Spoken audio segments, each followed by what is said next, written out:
Like, share, subscribe and click on the bell icon to never miss an update from Ye Hai India.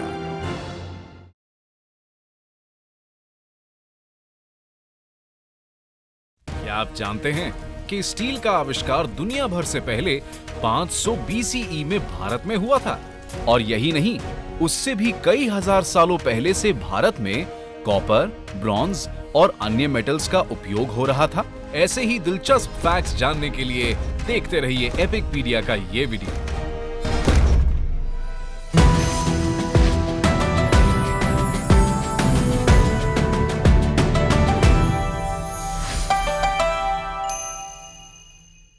Metal को जमीन से निकालने और उसे purify कर इस्तेमाल करने की तकनीक को मेटलर्जी कहते हैं। वेदों में मेटलर्जी पर कई श्लोक हैं, जैसे ऋग्वेद 4.2.17, जिसमें कॉपर को अयास नाम दिया गया है और लोहे को कृष्ण आयास। आज से लगभग 6000 साल पहले इंडस वैली सिविलाइजेशन ने कॉपर और टिन को मिलाकर ब्रॉन्ज एलॉय बनाया। ये भारत में ब्रॉन्ज एज की शुरुआत थी।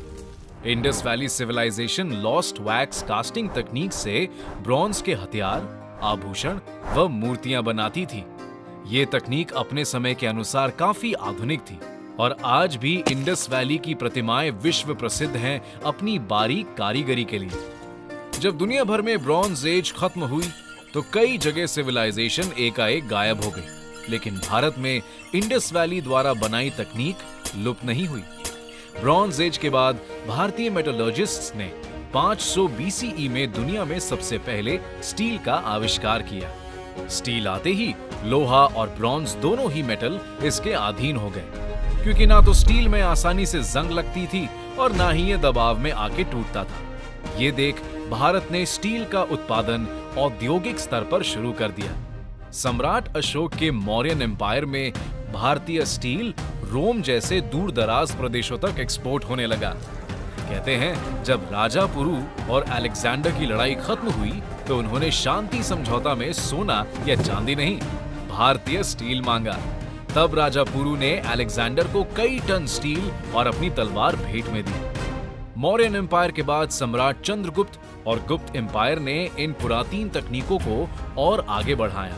300 CE में भगवान विष्णु के आदर में सम्राट विक्रमादित्य ने विश्व का पहला आयरन पिलर खड़ा किया। ये खंबा दुनिया का अकेला ऐसा लोहे का खंबा है जिस पर 1600 साल बाद भी जंग नहीं लगी। आज भी दिल्ली में स्थित इस खंबे को देखने और समझने दुनिया भर से वैज्ञानिक आते हैं। भारत की मेटलर्जी में निरंतर प्रगति से जल्द ही यहाँ एक ऐसी आधुनिक मेटल का आविष्कार हुआ जिससे दुनिया की काया ही पलट गई। ये मेटल था वुड स्टील।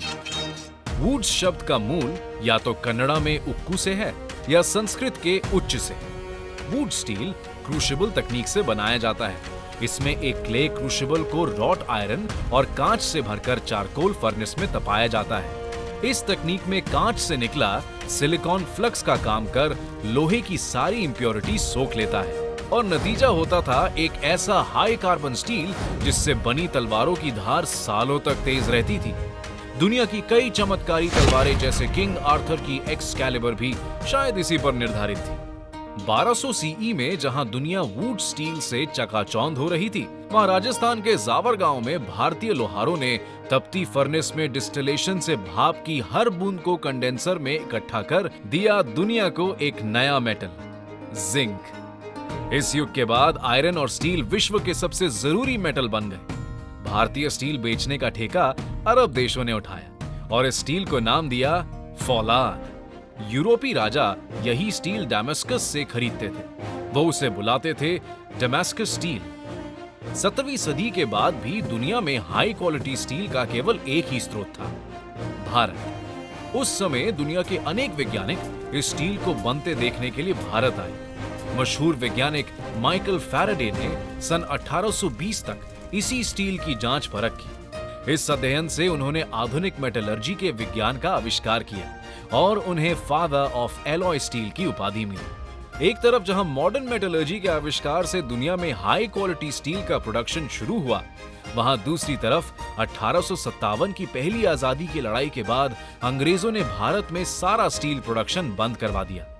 आखिरकार 1907 में सर दोराबजी टाटा ने टाटा स्टील की स्थापना की और भारत में फिर से स्टील प्रोडक्शन शुरू हुआ। आज भारत सालाना 99.6 मिलियन टन स्टील बनाते हुए दुनिया का दूसरा सबसे बड़ा स्टील उत्पादक है। सड़कों से लेकर इमारतों तक ये मेटल से बनी हमारी दुनिया और मेटलर्जी के ज्ञान का ये अनमोल फल हमें प्राचीन भारत की हजारों सालों की मेहनत से ही मिल पाया।